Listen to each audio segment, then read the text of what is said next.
The Maroon White Pod brought to you by Citylink. For bookings, timetables, updates and any other information, head to citylink.ie. Welcome along to the Maroon White Pod. We're going to be reacting now to the starting 15s ahead of Sunday. Galway and Armagh have named their starting 15s. Before we do that, Maurice, All-Ireland final week, I'm sure you're like myself, been getting texts from everyone about tickets. Yeah, that's the only complaint I could have right now, Paul, is that between uh, being based in an office in Cork and living in Galway, the last 2 weeks have been eventful in that regard. So look at everybody's willing to chance their arm, and people are desperate. I don't know about you, like I think this week is class. I think the excitement around is absolutely unbelievable. It's not, maybe you say this is recency bias, but in my opinion, it's not comparable to any level of excitement, whatever, about 2017, 2022 that I've experienced in Galway before. It just feels like on a whole nother level. And I'm not necessarily equipped to articulate exactly why, but the place is just buzzing. They're absolutely buzzing. You get that sense basically everywhere you go. And I think it's class. Like this is living, isn't it? You know, that sense around the place I think there's a more of a degree of expectation than there was in 2022. So look, at if the only complaint I have is that people are onto me about tickets, I think life is pretty good. I had not much else that I have to be complaining about.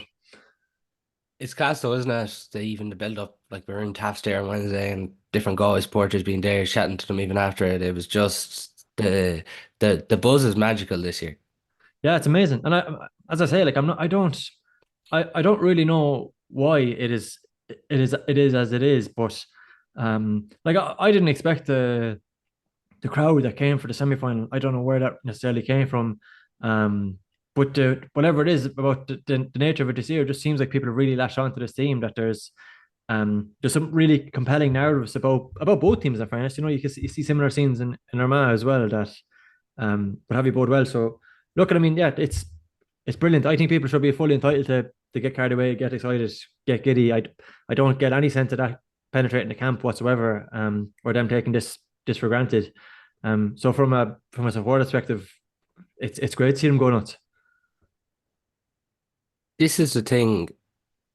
It's our obviously second All Ireland final in 3 years, and it's not somewhere we get all the time. So when we're here, we may as well enjoy it. Yeah, absolutely. And look, there's from us, you know, these days don't you can just look at the roll of honor. Like these days don't come around too often.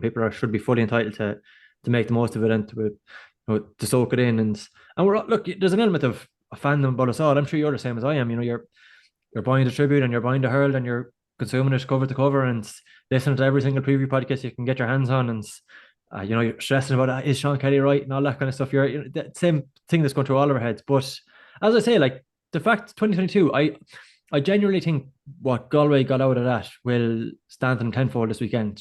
And I don't just mean from a player's perspective. I mean the ecosystem, everyone around them. The same logistic manager, Sean Radigan, was there 2022. He's there now. He knows this system inside out. They're analysts. They know how to prepare for an Ireland final. You know, like Jim Norris there is a really smart fellow, like from Clonmel.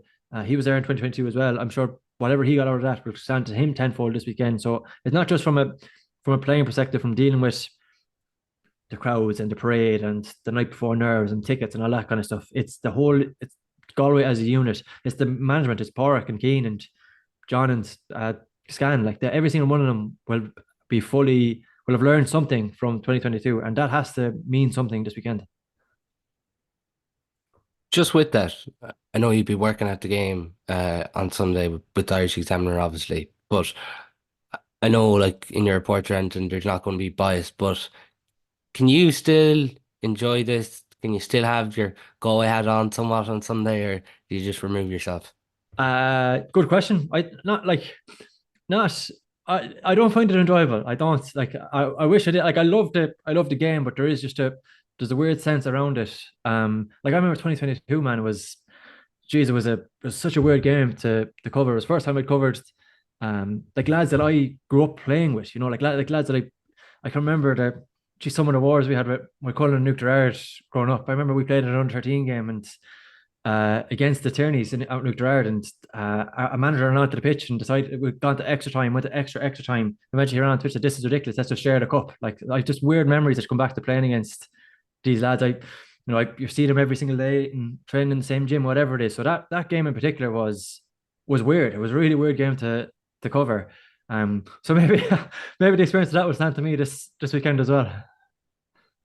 Just with that, the different people I've been talking to during the week, they'll know certain players really well, and that's where you kind of look to get your insight. But you obviously know Sean Fitzgerald very well from seeing him at club level. He's obviously developed like really impressively. It's his first season where he's kind of maintained that spot at fullback. But when did you know at first about Sean? Good question. This is so it's a lovely narrative, but it's just the one that comes into my head. Our first league game last year, we were in Division Two last year, and we played away to. We were supposed to play a home game against Carlow. The weather was terrible. Pitch was waterlogged. Got moved to out to Carlow, and so Fitzy came out with us. I don't know if you remember at that stage, Porrick he was letting the extended panel lads play league football. And I'd say he still will do that in the future. It just happened that with the injury concerns this year, it wasn't a luxury that they could afford. They literally couldn't afford to lose any more bodies, basically. So they just had to you have to deal with the hand you're dealt. But played Carl Sharon out there, and Fitzy went to ironically Keen Darcy. So that was the job, man mark Keen Darcy. And I think it was 2 weeks before Keane went to Dublin. And geez, he was just amazing. Like just absolutely best of that contest. And it was the first time we saw the ceiling for this guy is exceptional. And I think like, as you say, I'm probably biased to a certain extent, but I think I'm also objective when I look at it. But Sean, he probably doesn't look like a conventional footballer, but people would look at that and say, oh, regardless of how he looks, very, very rarely makes a mistake, carries out his tasks ultra digitally. Very actually rarely does a man get the better of him. Even I'd argue this with anybody. A lot of people said after the kind of final, Aidan O'Shea won a lot of ball. He never went past Sean. He never did anything with it. He kicked a wide on the Sawhill end in the second half, but he never he was never beaten as a man. So he right from that he's not. One thing you notice about a lot of lads who came in from that 20s team, they're not overawed by basically anything. Like they came through beating the Kerrys obviously and the Dublins, so they came in with that expectation in their heads that they were basically afraid of very little. So that one bit I suppose it's to a certain extent it's easy to say this in hindsight, but it's not one bit surprising to me that Sean has gone on to be as successful as he has been this year. He'll go to Mernon and he'll have a right duel on his hands, but you'd have no fear about him in that regard. I think he's actually well suited for that battle. So, look, it's brilliant for him. There's obviously the only slight downside is Keane Hernan's injury, obviously, and that's just cruel. Like it's just after coming back you hear about some of the testing he did when he came back, Paul. Like he was flying, absolutely flying. To come back from North Carolina in the shape he did was fairly impressive. So. It's just fairly cruel after being as good against Dublin and for an innocuous enough thing to. I think he got a bang in the back, and the way he fell, basically, that's how he did a lot of damage to his wrist. So, yeah, it's particularly cruel from that regard. But look at to have two lads involved in an Ireland final is still class for the club. Has Sean did anything different this year or in the last year or two compared to when you maybe first kind of came aware of him? No, he always had kind of natural athleticism, and he's like he's a really smart fella. I have a weird memory in my head. I went out to watch and about 2 weeks after the All-Ireland final last year, I went out to watch no, not under 17, a junior C game out in Clare Galway for the club, and the lads are only 13 players, I think 13 or 14 players anyway. And Fitzy was there at a junior C game, and he was there, and he was before the game. He was coaching the boys. Listen, there's no point in you pressing the kick out. So to call it the full forwards, the two you need to stand on the 45, and here's where you're going to engage. Here's what we're going to do on our kick out, because when you have a man next to you, you're going to cluster on the top, make two runs, and one of you is going to get free. Just you get your hands on the ball. So he was basically working through it, and he wasn't he wasn't over that team or anything. He was just there as a good clubman, as to advise people after the league final. After they lost to Mayo last year, and he obviously played that game. Mark Aidan O'Shea that day as well, actually. We played Sawhill in the Division 2 league final in Pearse Stadium, a dog of a day, 6-4 is the final score. But he was adamant he's playing that game, and he did. And he was, to me, he was man of the match. He was the best player on the pitch. Some of the Sawhill lads came on now, in fairness. Sean Maher came on, but he was he was absolutely adamant that he was coming back and he was playing. So he's always been I mean, it's a complete cliche at this stage, but he's always been a brilliant club man. He's always had the capability to be as good an intercounty footballer as he is. I know we were in at the press day last week, and John Kincannon told us he thinks he's actually underrated. That people don't appreciate enough what he brings to that group. One of the things, one of your best capabilities is availability. I actually meant to go back and check this, but I haven't done it yet. I think Scan said at that he hasn't missed a league or championship game this year, Yeah. which obviously, given the nature of Galway season, is an absolutely major plus. So look, no, I mean, I don't think he's gone to another level. I think this was always his level. He always had this capability, and it's just great to see him getting some of the credit he deserves. If he has a good game Sunday, does he get an All-Star? I don't think so. I don't think not. Again, going back to this national lack of national attention, I think right now, if going to my head, I think in that full back line, Jack Lynn and Johnny McGrath are probably a step ahead. And look, there's an element of politics around all this stuff. And Aaron McCoy at the minute would probably be the fullback. I personally think that the best fullback this year has actually been Brendan McCall from Donegal. And if you were to ask me for what I think he should get it, I think he's been absolutely exceptional this year. And I arguably one of the best defenders in the country. So as of right now, no. But at the same time, if he has an incredible game on Mernon and like he stack up his performances all year, I think there is absolutely a case to say, yeah, he should be. I think regardless of what happens, I'd say he'll get a nomination, and he could. It would take something special, but he could absolutely elevate him into being in contention for sure. But you're not going to bring the politics to the All-Star. No, it's just my job is to be purely objective as possible. So no, that definitely won't come into my thinking. Just on this, we're going to react now to the starting 15. So the Galway starting 15 is Conor Gleeson, Johnny McGrath, Sean Fitzgerald, Jack Lynn, half-back line of Dylan McHugh, Liam Silk, Sean Mulcairn, Paul Conroy, and Sean Kelly has been named, and he captains the side at number 9. Half-forward line, Matthew Tierney, John Maher, Killian McDade, Robert Finnerty, Damien Comer, and Shane Walsh. Just on the starting 15 before we look at the bench, and we'll obviously mention the extended standby panel because they're as much a part of the panel as the players named. Sean Kelly starts. He was named to start against Donegal. He didn't play.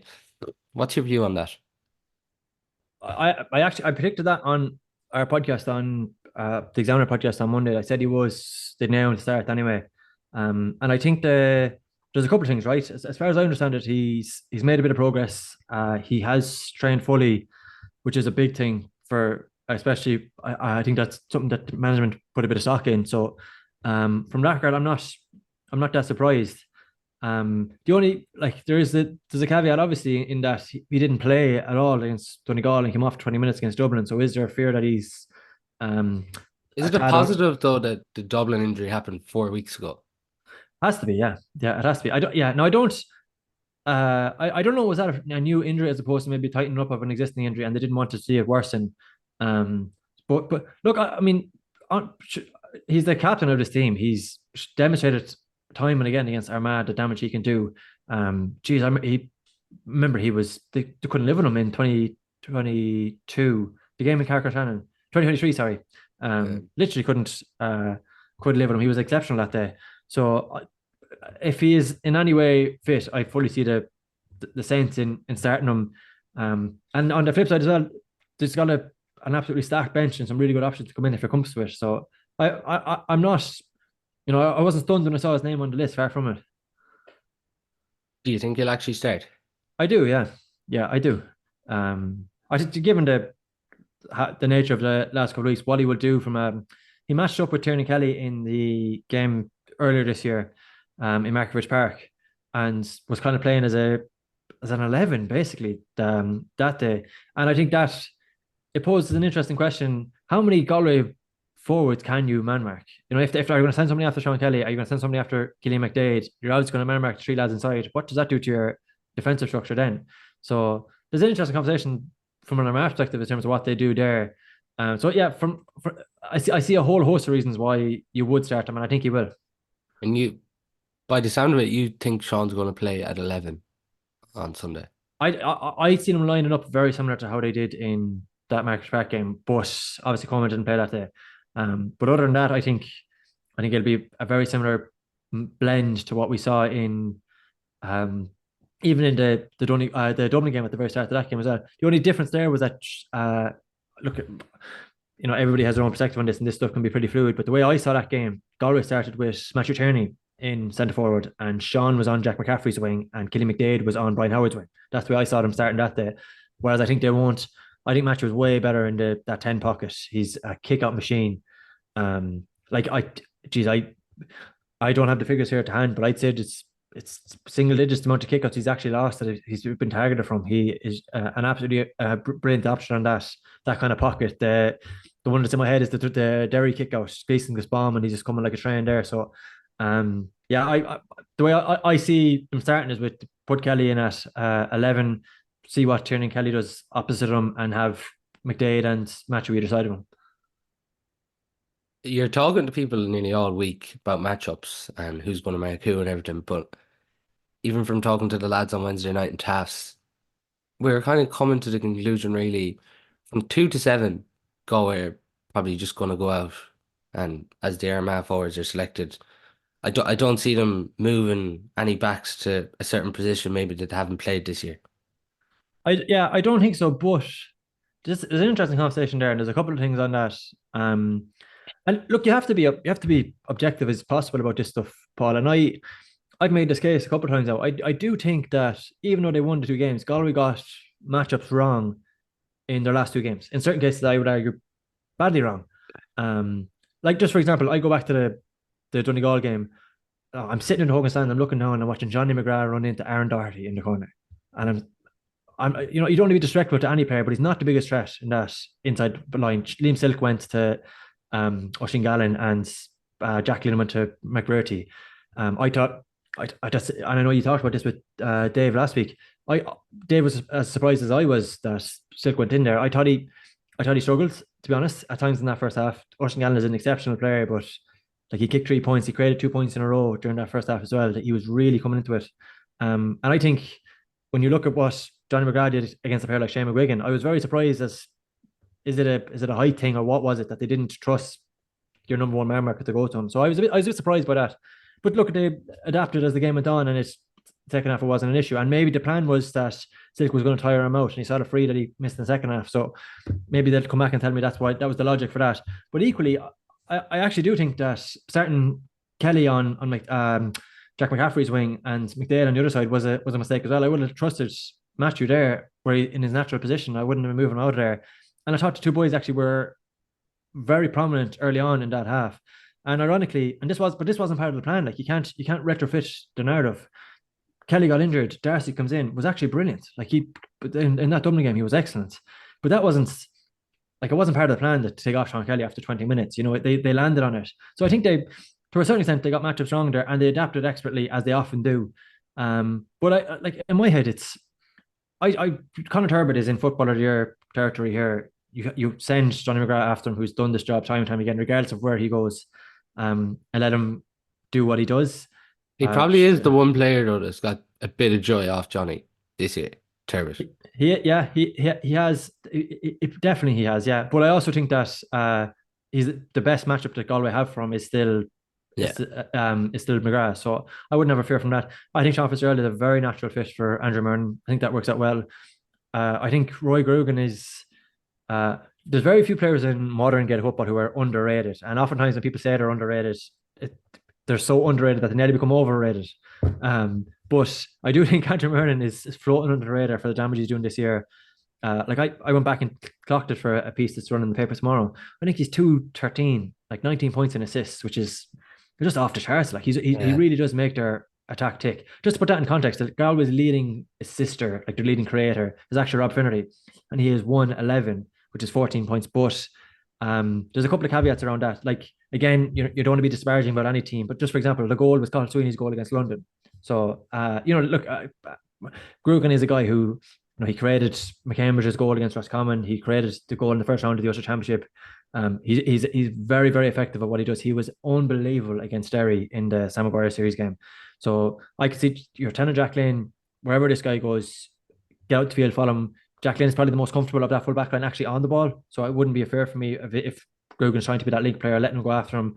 Johnny is a very natural fit for Turbot. You wouldn't have any fears about Fitzy and Mernon. They all sync up naturally. Liam Selk went after Ryan O'Neill in Markfish Park. If he goes at centre forward again, you can see that matchup working pretty well. Dylan McHugh and Sean McKern aren't going to mark the boys anyway. If anything, it could be the opposite. I could absolutely see Oisin Connolly being detailed to try and go after Dylan McHugh, for example. David Lynn was only referencing that of Oisin Connolly when he marked Ryan McHugh. He was in the Ulster final, yeah. He didn't even look at the ball. He just looked at Dylan McHugh for the full game. I expect they are going to man-mark Dylan McHugh. Like, you're not going to let one of the best footballers in the country have the ball.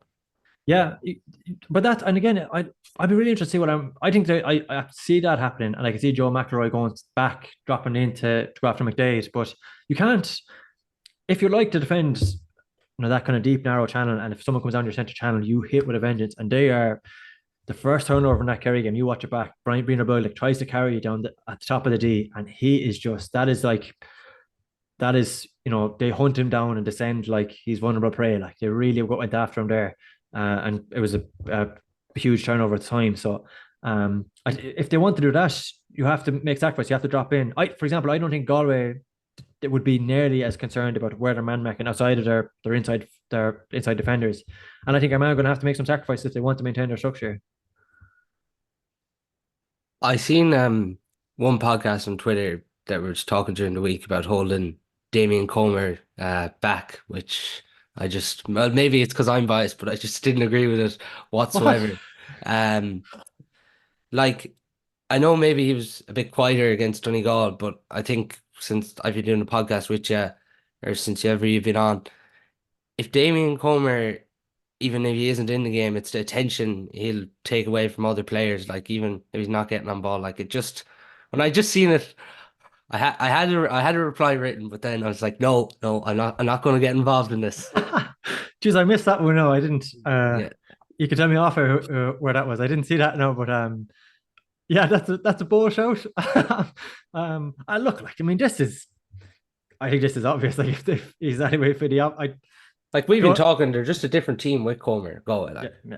Like, just for example, right? You go back and watch Sean Kelly's goal against Derry this year. Comer doesn't touch the ball there, and he is crucial to that goal because Christy McCoy is obsessed with where Comer is there. So to the extent where he doesn't go to the prominent track, which is the man with the ball coming straight at him. He's looking at Comer the other side of him, and that happens tenfold to my regard. What he does to this place he occupies in opposition's minds, and if they just let it go as a one-on-one, you saw what he did to Mac Bryan, who's no slouch either. Like, he's a great fullback as well. Like, he's a massive kick-out option. He had 3 assists against Dublin, wasn't impacted on the game from a scoring perspective, and found a way to impact it. I mean, he was very close to coming into that game against Donegal. He obviously kicked the point that was ruled off by Hawkeye. So teams are worried about him. Like, it's a new place. Yeah, like, for me, like, he gives a folk when he changes everything other teams do. Do you think Dylan McHugh kicks that ball into the hill if the Comer's not there? No chance. Absolutely no chance. He for anybody who doesn't know what I'm talking about, he boomed the ball into the edge of square. Comer broke it. Finnerty was coming around the back room, popped it back out to Shane Walsh for his point, and he just clipped it over. So look at it. I mean, we're all trying to come up with talking points this week. That's an interesting one, but I don't see it happening. No. What's your view on Damien and Shane, though, heading into this weekend? I mean, I've maintained this throughout the season. I think Shane has been, I can't remember what phrase I used, like, unspectacularly excellent, I think. But I think he's just doing a lot of he's impacting play really well. He's not doing the incredible flashy stuff that we would have associated maybe with even 2022.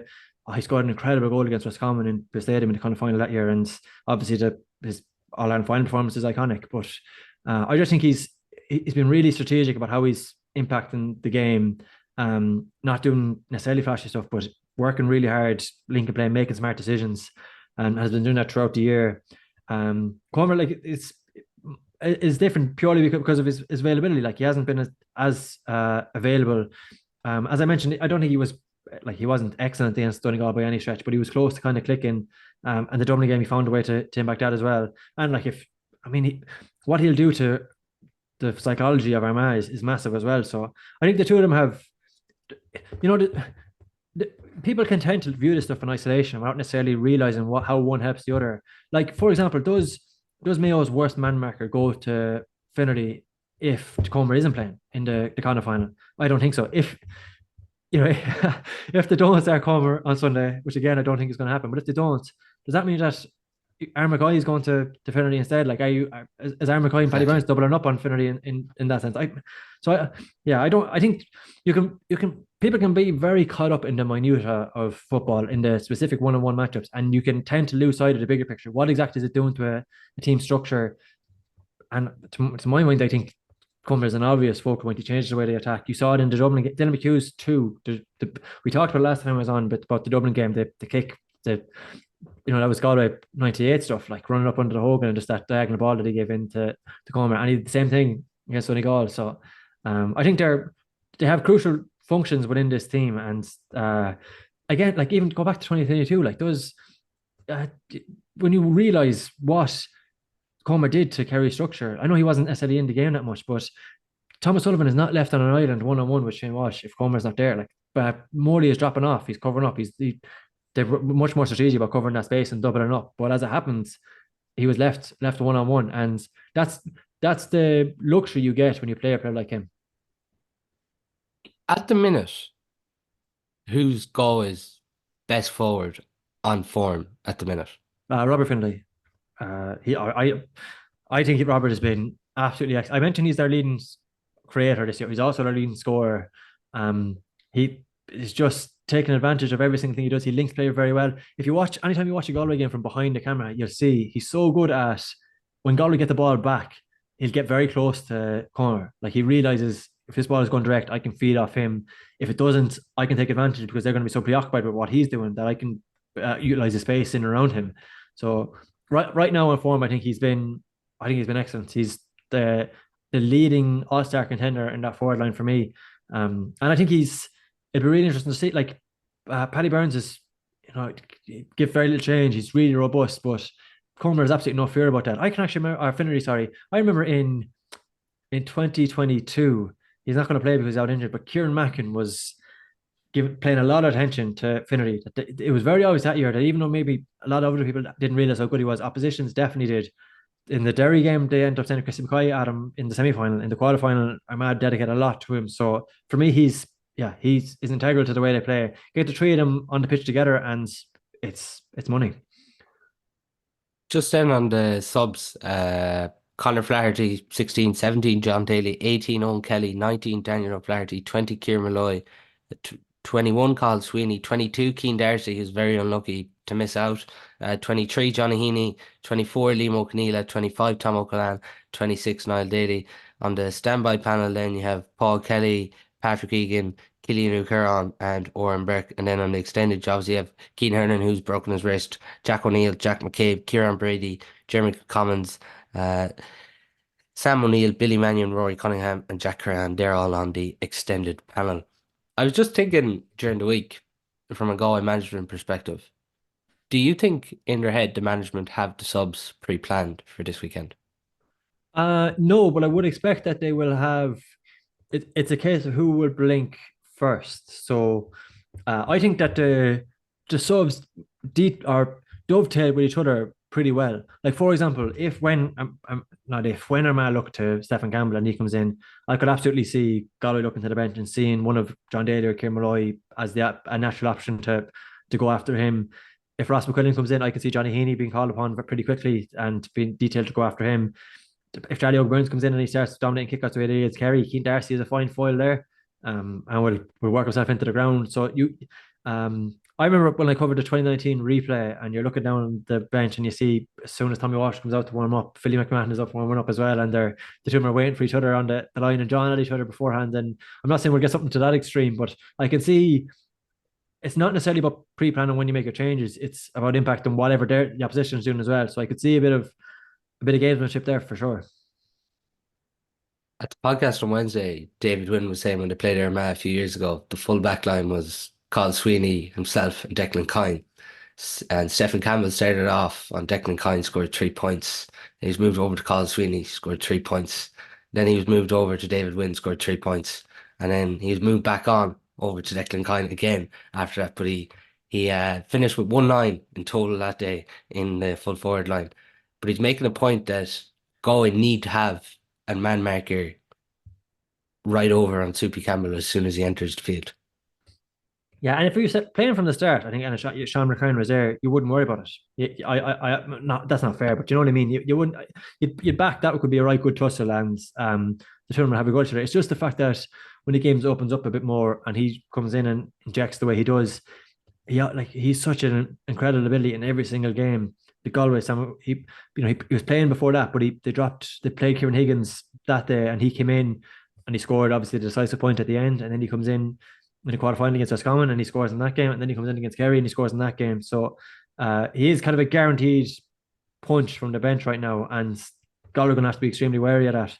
I think it is interesting that he's not start. I might have athleticism all over the pitch, and the fact that they don't start with him is particularly interesting now. But he's found a very effective role, and I have no doubt that Galway will be wary of it.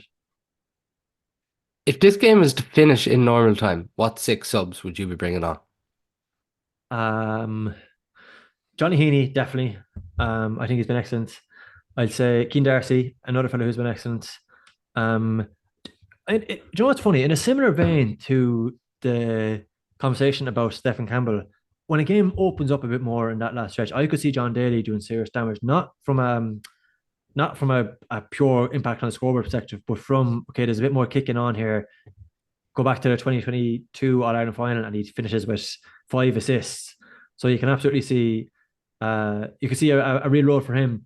A guy who I think is coming back into form, and I mean, again, it's a similar conversation to the Sean Kelly one, but Paul Sweeney, I think, has been really unlucky this year. He's been desperately unlucky, and a guy management seems to like, and would have been right in contention, I think, if not for that tricky injury that he's been trying to work through. So I could see a role for someone like that. But and then I genuinely think it depends on what Armagh do. Like if Armagh go and they bring on Ross McQuillan and Charlie O'Burns early on, you're starting to look around the middle. Whereas if there's an interesting conversation from an Armagh perspective, what about Aidan Newton? Like he was excellent in the Ulster final. He had a bit of a nightmare in the semi final. So how do they manage that?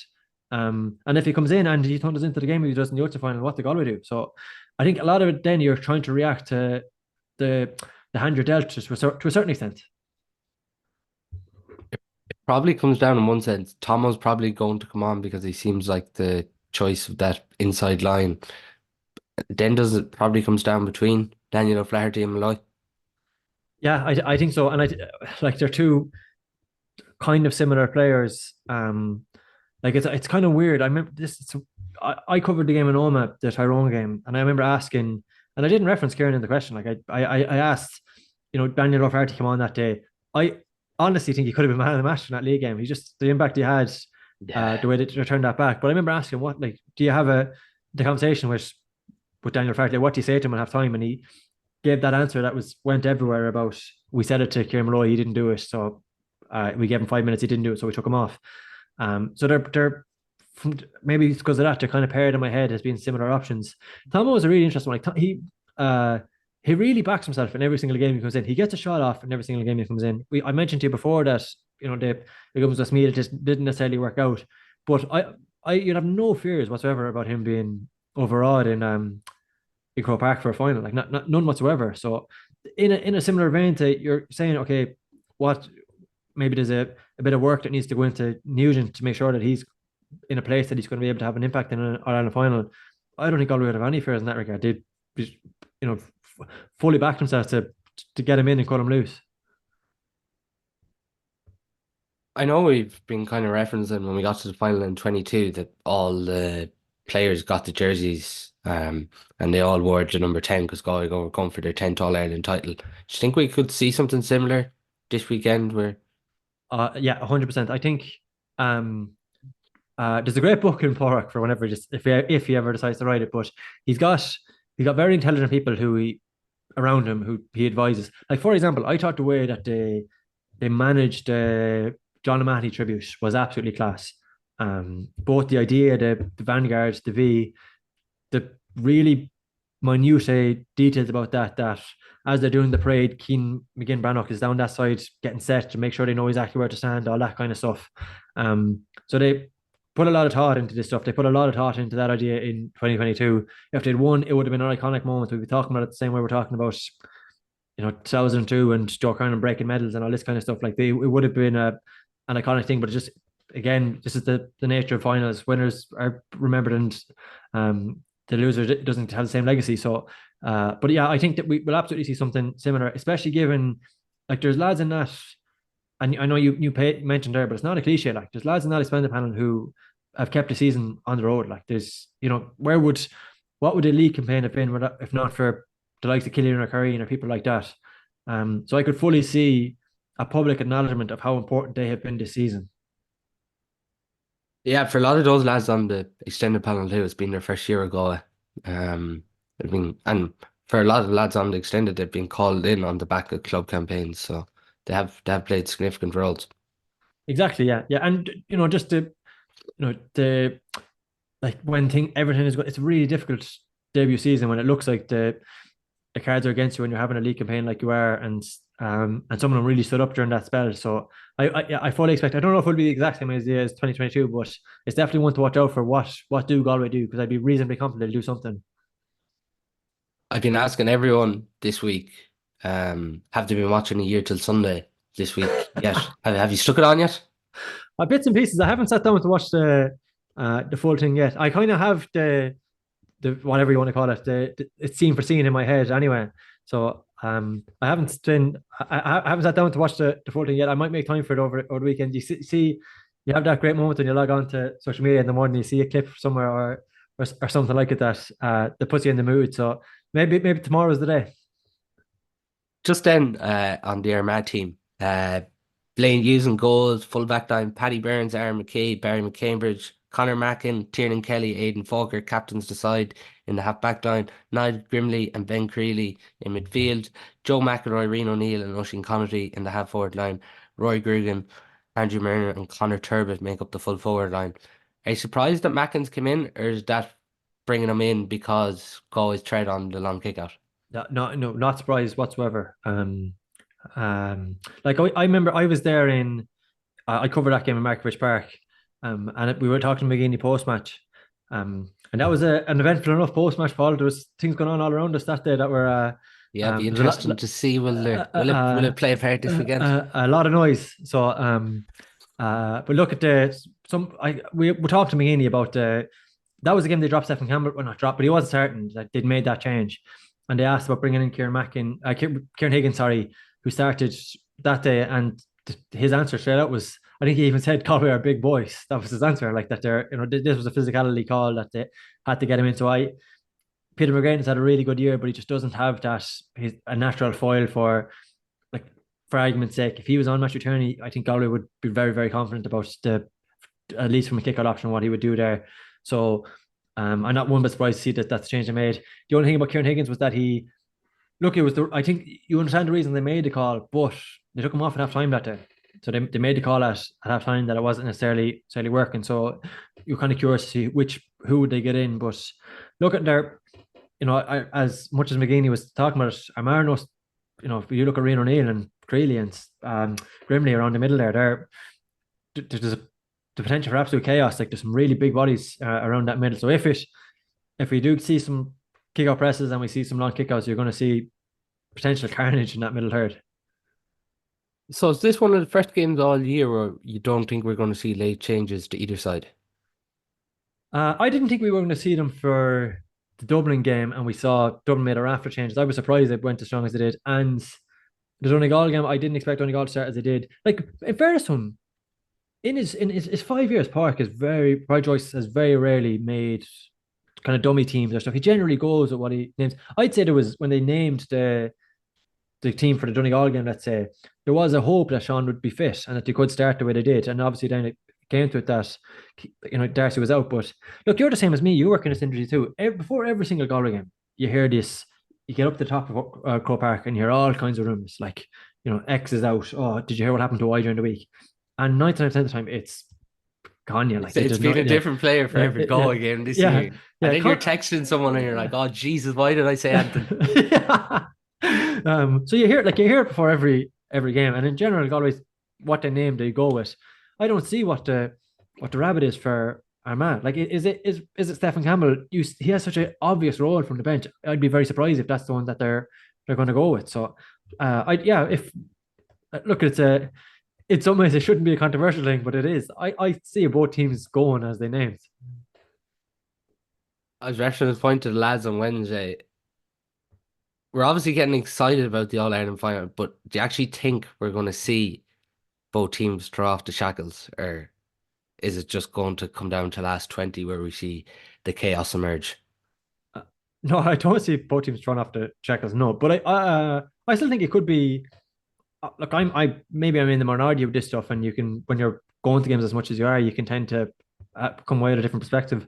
I thought the game last year was a really good game. From a Galway perspective, obviously Yeah. it was the game that pivoted the season, but geez, it was a huge amount of, there was a bit of chaos in that with the penalty, and it was very entertaining. And you had the late free, there was a lot of drama in it.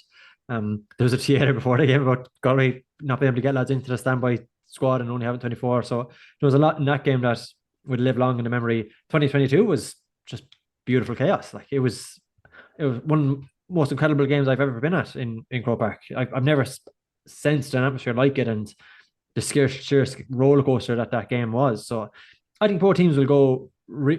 I don't think that it's going to be like an ultra cautious game that we're all going to be rolling our eyes to heaven, Kerry, Derry all over again. But I don't see it being, a shootout, a gung ho game. I think it'll be somewhere in between. But both teams do, when it's on, both teams do try and play football. And if there is a rabbit, I don't think it's. You go back and look at the opening stages of a lot of Armagh games this year. They are, I mean, the evidence is there. They do kick the ball early. It might not necessarily be working, but go back and watch the start of that Derry game. Marine O'Neill is on the edge of the square. They try to, it doesn't work out. Go back and watch the Roscommon game. They kicked two floaters in, they get nothing out of. They kick a third one and Grimley catches it. It's that spectacular mark where he's jumped out over the end line, which should have been given. So they do try it. I could see them going for that early on and seeing kind of get out of it. And similarly, if it's on, Galway will go along as well. They go direct. You see that from their kickouts. So I think the truth is somewhere in between. But I do think, like, I have no fears that I won't be sitting there completely engrossed by the game, by everything that comes with it, by the colour. I cannot wait to see what Croke Park is like. I worked an Ireland final last week as well, and it was just something special. And I think this game could, from an atmosphere perspective, could absolutely surpass it. Just to, when I think about the fan bases we saw at the semi final, it was epic enough stuff, really. So I'm not, I'd be spectacularly disappointed if we saw a bit of dross, and I don't expect we will whatsoever. Do you think 15 points would be enough to win on Sunday? No, I don't. I've heard that said elsewhere, but I don't agree. I think no, I definitely don't. I think both teams would be relatively confident that the shot score ratio will be reasonably high, that their conversion will be much better than it has been recently. And if that's the case, I don't think that threshold will be enough. I think both teams would be, if you were to offer that to Galway or Armagh right now, that can you be, Galway are going to score or Armagh are going to score 15 points, can you kick that? I think both of them would back themselves to do it. Is this one of the first All Irelands? I know you mentioned there Dublin, Kerry, but is this one of the first All Irelands since that where the bench is ultimately going to decide the All Ireland? Wow, that's an interesting question. Yeah, I mean, you could argue that in 2022 it's what decided that game to a certain extent. I know there's Yeah. no down the stretch, but definitely from a I Galway suppose went you have right. Mayo Tyrone too, actually. Tyrone's bench that day, yeah. Yeah, and Tyrone's bench that day was Yeah. remarkable. Like Colin McShane and Derek Hanneman coming off the bench was Yeah. fairly spectacular. Like I did Ben McDonald come on that day as well, and he actually had a really good impact. So no, look, I think in football right now, that's the nature of it, is that you're coming down the straight. It's going to be particularly important. I think the way that both teams use their bench will be really interesting. And God forbid, like if we get extra time, I think that's when it becomes really interesting to see will they. Not, I think I don't know why teams don't do more than they do, but you saw Armagh make really good use of taking lads off and bringing them back on.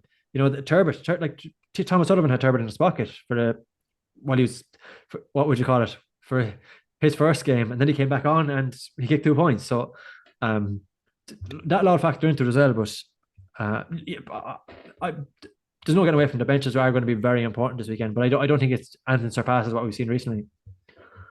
Just then on the Armagh bench, Ethan Rafferty, Craig McKay, Peter McGrain, Kieran Higgins, Ross McQuillan, Shane McParland, Jason Duffy, Oisin O'Neill, Stephen Campbell, Adrian Newton, and Charlie Oak Burns.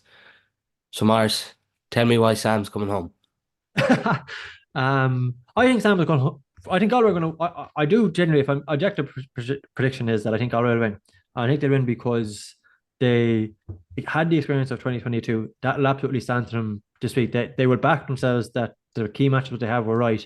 They will look at the game earlier this year and the game last year and say, on the balance of play, we were a better team. They'll be saying that internally, and if we had converted a penalty against our man Carrick and Shannon, or if get that kick out of the way right in Markovich Park, it could be a very different game. So they realise that as much as it is about beating Armagh, they can't let beat themselves. Like they have to take those opportunities when they present themselves, and they can't let drastic slips like that happen.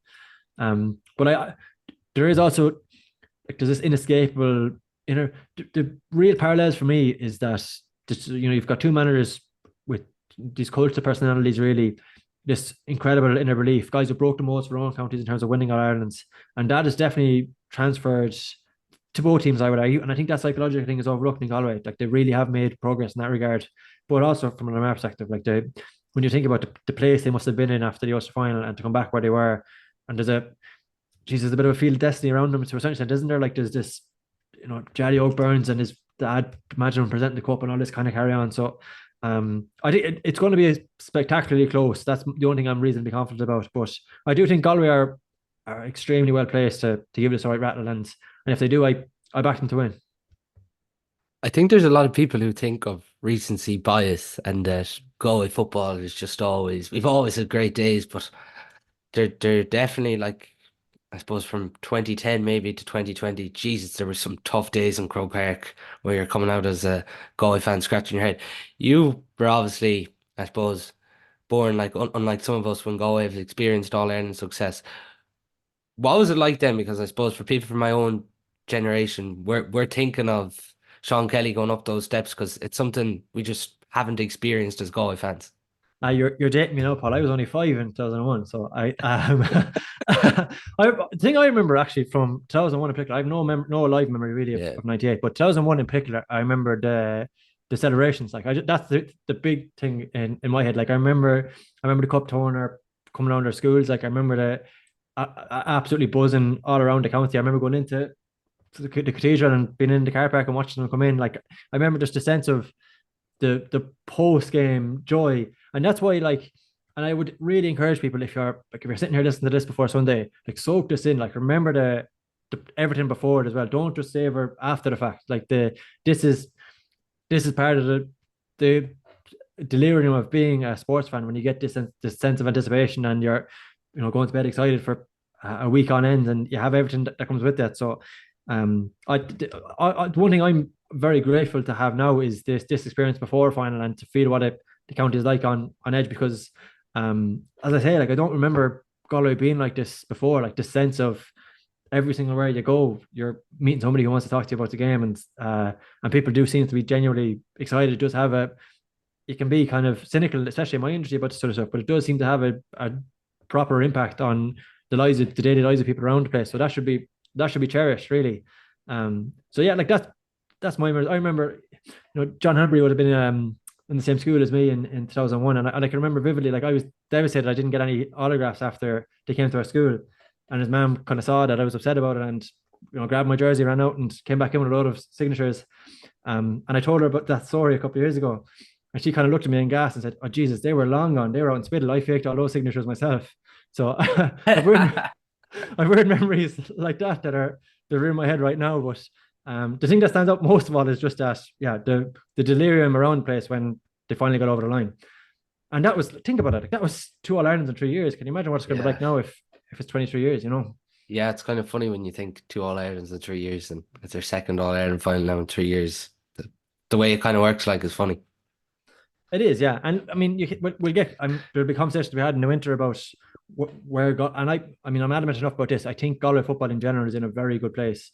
I think, I saw as much club football as I'd say anybody this year in particular around the county, and I think the standards are way higher than what I've seen in the last couple of years. You see that even just in league football. So Yeah. I'd have you very buoyed about the championship. When you look at the impacts a lot of young players are having in this team now, and you think about some of the players from, like, you look at the 20s who were called in last year, like you could have made a case. Actually, there's another 420s from this year who could have been called in as well. So there definitely is, there's players coming all the time. They've seen now that there's a pathway that they're going to get a chance. So Galway football is in my opinion, is in a good place. It's in a very good place, but you don't know when this chance is going to come around again. Like and I'm sure they're going to be extremely conscious of that as well. And there is also, I think that's part of the reason that people are so attached to this team is that, like, there's a savage spread, and it's not something that you would do deliberately, but you look at it like there's representatives from every side of Galway. Yeah. I'm talking to you here from West Galway. Like there's Gaeilgeoir signs for Sean McCurran and Keane Hearn and Sean Fitzgerald all around me here. You see the attachment that they have here. You see it basically everywhere else around the county as well. That there's somebody that they can identify with, that they see, that they know, from every single basically pocket of the county. So I think, is it every senior club R2 has a representative in this team, and if it's not a representative in terms of a player, it's a member of the club involved in the backroom or something like that as well. So there's somebody that we all know in this group. You've got an iconic manager who people relate to. I think that probably feeds into why, plus the fact, the nature of the year, where they've come from, how likable a group they are, that all feeds into the reason there's as much excitement as there is. Yeah, like what a couple of days this is going to be ahead as Galway fans. It's just about enjoying and embracing this. And please God, Sam Maguire is arriving back into Galway Monday evening, and it'll probably be one of the greatest weeks ever. But just finally, with all the podcasts we've been doing this week, massive best of luck to the players and the management on Sunday.